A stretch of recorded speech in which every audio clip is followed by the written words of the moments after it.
Hey guys, welcome back. Today we're talking about The Good American Family, the Hulu series based on the shocking true story of Natalia Grace.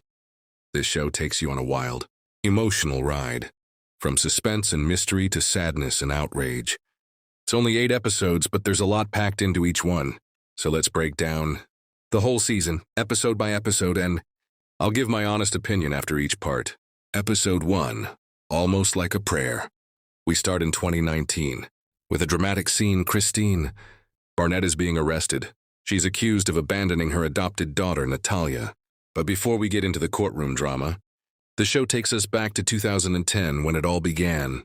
Christine and her husband, Michael, are living the picture-perfect suburban life in Indiana. They already have 3 sons, including a genius child named Jacob.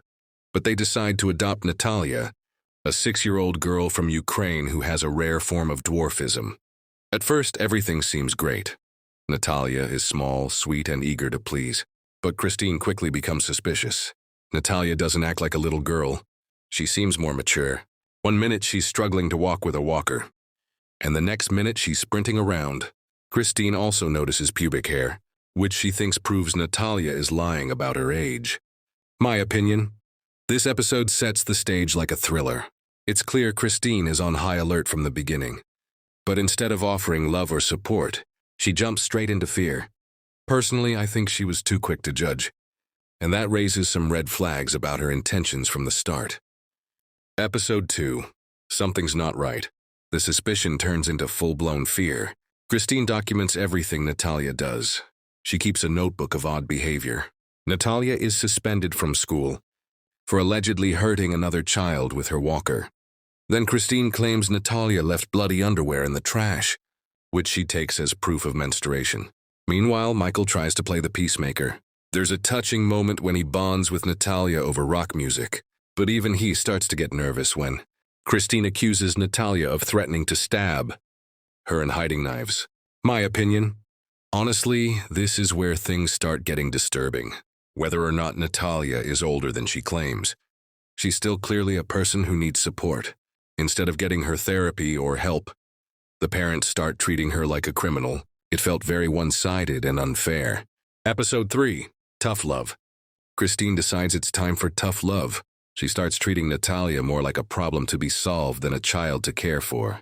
Natalia is made to do intense chores, and Christine even blames her for nearly crashing the car during a prank.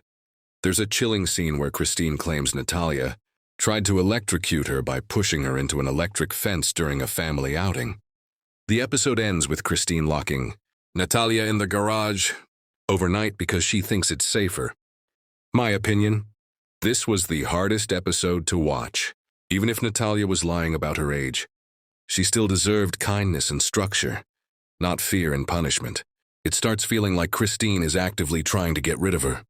Episode 4, Out of Sight. The Barnetts go to court and successfully have Natalia's age legally changed from 8 to 22. This means they're no longer legally responsible for her. Shortly after, they rent her a small apartment in Lafayette and leave her there completely alone. Natalia, who can't even reach the countertops, is now expected to live like an adult. She walks to the library, relies on neighbors for help, and tries to survive on disability checks. Meanwhile, the Barnetts move to Canada to support their genius son, Jacob. My opinion? This was heartbreaking. Natalia clearly wasn't capable of living on her own. Changing her legal age didn't magically make her independent. It felt like the Barnetts abandoned her to clean their hands of the situation. It's hard to imagine any loving parent doing that. Episode 5, Too Hurty Without It. Finally, we start to hear Natalia's side of the story, and it's devastating. She says Christine was abusive, hit her, and forced her to lie about her age. She explains how isolated and afraid she felt while living alone.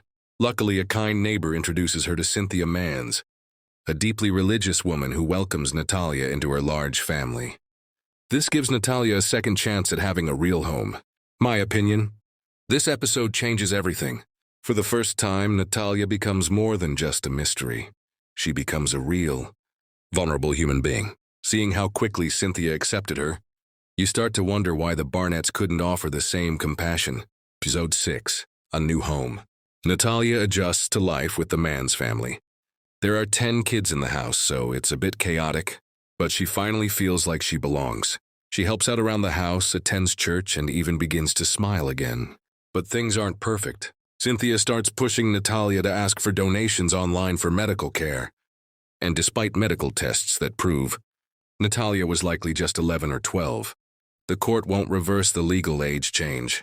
My opinion, I was happy Natalia finally had support, but I couldn't shake the feeling that Cynthia might be using her story for attention or money. Still, anything was better than being left alone in an apartment. Natalia deserved this new start. Episode 7, The Truth Hurts. The court case against Michael Barnett heats up. Natalia gives a heartbreaking interview where she describes the abuse and fear she experienced. Even Michael begins to open up, saying Christine controlled everything and that he was afraid of her too. But then Natalia finds out that Cynthia once blocked her effort to reverse the age change in court. It's another betrayal and a reminder that even people who claim to protect her may not always have her best interest at heart. My opinion, this episode made me angry. It felt like Natalia was failed at every turn, by Christine, by Michael, and even by the legal system. And now, maybe even by Cynthia. It's exhausting to see her fight. So hard for people just to be let down, again and again. B-Way. Episode 8, No Way Home. In the final episode, Natalia bravely testifies in court. She explains everything, her confusion, her fear, her loneliness. But despite her courage, Michael is found not guilty, and charges against Christine are dropped. Natalia returns home to the Mans family, but we're told she was later adopted again by another family in New York. She's still dealing with legal confusion around her age, but she's hopeful for the future. My opinion, this finale didn't wrap things up with a happy bow, but it felt real. Natalia is a survivor. She's still trying to rebuild her life after all this trauma. And she deserves peace more than anything. I really hope her story sparks change for how kids with disabilities are treated in the foster and adoption systems. B-Way. Thanks for sticking with me through this deep dive into Good American Family. If you've seen the show, I'd love to hear what you think. Was Natalia a victim? Did the Barnetts act out of fear or something worse? Let's talk in the comments. Don't forget to like and subscribe if you want more breakdowns like this.